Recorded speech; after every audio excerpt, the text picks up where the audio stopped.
বাবা, কেমন আছো তুমি? আমার এখানে অনেক রাত। হঠাৎ করে মধ্য রজনীতে ঘুম ভেঙে তোমার কথা ভাবছি।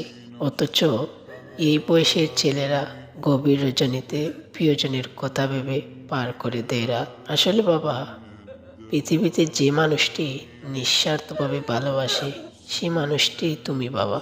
কিন্তু দেখো কি আশ্চর্য, কখনো মুখ ফুটে তোমাকে বলতে পারিনি বাবা আমি তোমাকে ভালোবাসি। তোমার অসুস্থ হলে কপালে হাত দিয়ে তোমাকে সেবা করতে পারিনি। জীবনে প্রথম হাঁটতে শিখেছি তোমার হাত ধরে।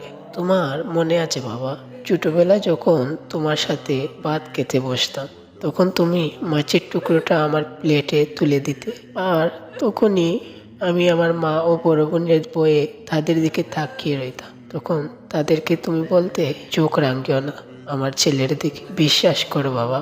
আমি যখন তোমার এই কথাটা ভাবি তখন আমার চোখগুলো জলে ভিজে উঠছে।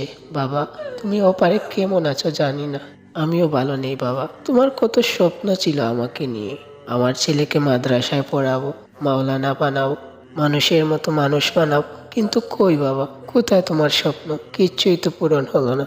আজ আমি দূর প্রবাসে আছি, তাও তুমি দেখতে পারলে না। আজ তোমার ছেলে হাজার হাজার টাকা ইনকাম করতেছে, তাও তুমি খেতে পারলে না বাবা। মাঝে মাঝে তোমার জন্য খুব বেশি আফসোস লাগে। ভাবি, আজ যদি আমার বাবা থাকতেন তাহলে কতই না খুশি হতেন। কিন্তু আফসোস করে আর কি হবে, তুমি তো আর আসবে না।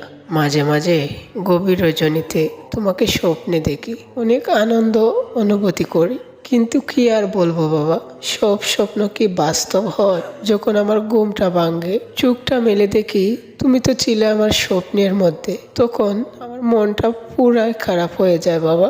ভালো থাকো ওপারে, সবসময় দোয়া করি তোমার জন্য বাবা। আল্লাহ যেন তোমাকে জান্নাত নসিব করেন, আমিন।